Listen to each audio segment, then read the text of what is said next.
I never thought I would share this, but life has a way of bringing unexpected surprises. My name is Alice. I'm 44 years old. For a long time, I was a single mother, raising my son on my own. His name is Lenny. He is 22 now. We have always been close. The two of us helped each other through life's ups and downs.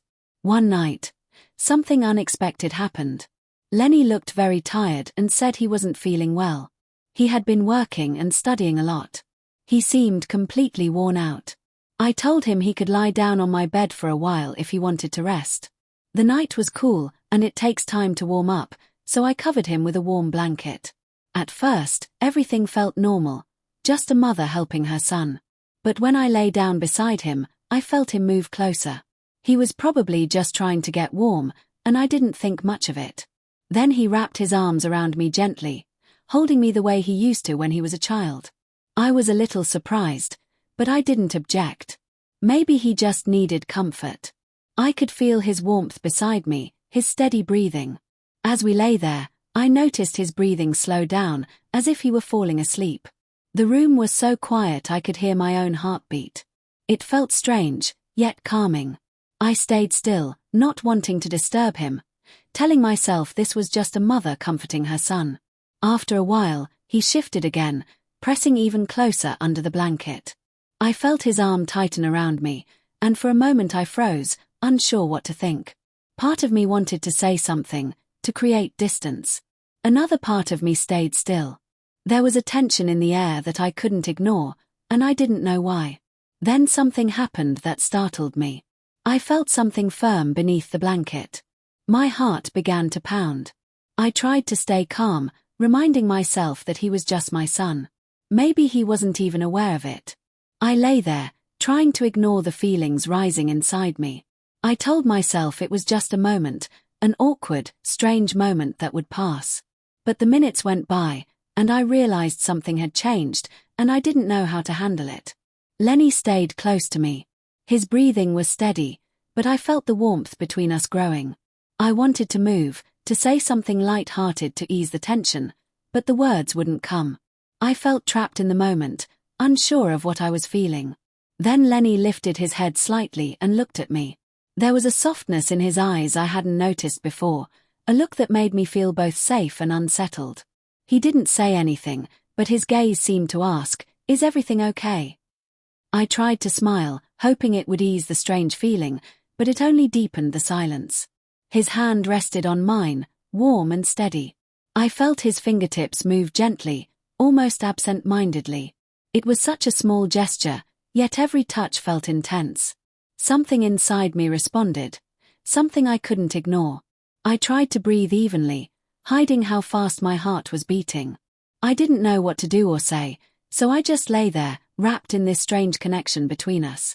Thoughts circled in my mind, thoughts that felt wrong, but I couldn't push them away. He was my son. And yet, lying so close to him, I felt something deeper, a closeness I didn't understand. A mix of embarrassment and warmth held me in place. He didn't seem to notice my inner struggle. His hand moved softly, as if it were the most natural thing in the world. His breathing was calm. His eyes closed again, and I wondered if he was falling asleep. Then his hand moved slightly, brushing against mine more deliberately. A chill ran through me. He opened his eyes and looked directly into mine. There was a question in his gaze, as if he were asking whether this was okay, whether I felt the same strange pull. He whispered my name, barely able to form the word. I wanted to stop this. I truly did. He leaned closer, then hesitated, creating a small distance, but I couldn't move. The tension between us felt like a silent storm building. Then, as if it were the most natural thing in the world, he leaned in again. My heart pounded, my thoughts raced, but I couldn't bring myself to pull away. I felt torn between my role as his mother and the unfamiliar emotions rising inside me. His hand rested gently on my shoulder, his fingers lingering as if he were hesitating. The world around us felt distant. I could only focus on his warmth, the steady beat of his heart. I closed my eyes, trying to calm myself. I told myself to move, to break this closeness that felt so confusing and overwhelming. Then I felt his hand softly brush a strand of hair away from my face. It was such a simple, caring gesture, and yet it stirred something deep inside me. I opened my eyes. He was looking at me with tenderness and trust. His face was so close I could see every detail, a tiny freckle, the gentle curve of his lips, the way he searched my gaze. There was vulnerability in his eyes, just like in mine. We seemed frozen in time. Then Lenny pulled back slightly, as if breaking out of a trance. He looked away, almost embarrassed, letting out a shaky laugh as he rubbed the back of his neck. It brought me back to reality.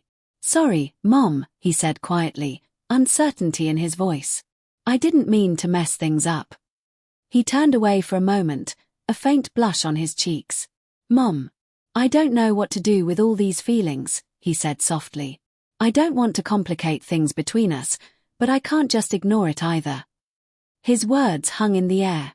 I tried to speak, but before I could say anything, there was a sudden knock at the door. We both flinched. The knock was firm and deliberate. I stood up quickly and went to the door. When I opened it, Mark was standing there. His face showed concern. "Sorry to bother you," he said. "I just wanted to check if everything's okay. You seemed a little off." I hesitated, then glanced back at Lenny. He was watching us carefully, his face unreadable.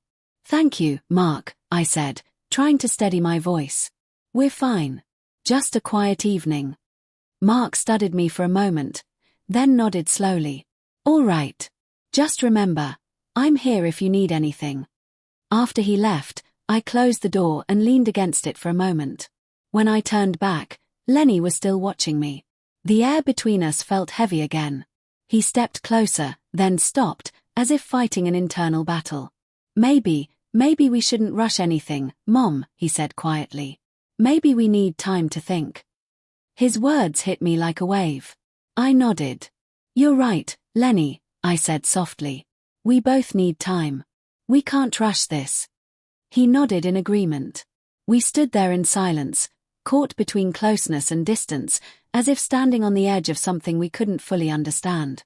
As he slowly walked back to his room, I remained where I was, wondering what the future would bring, whether we would find a way forward together or choose separate paths. Thank you for staying with us until the end. If you haven't subscribed yet, please consider pressing the subscribe button. Your support means more than you know and inspires us to continue creating meaningful content. Don't forget to like the video if you enjoyed today's story.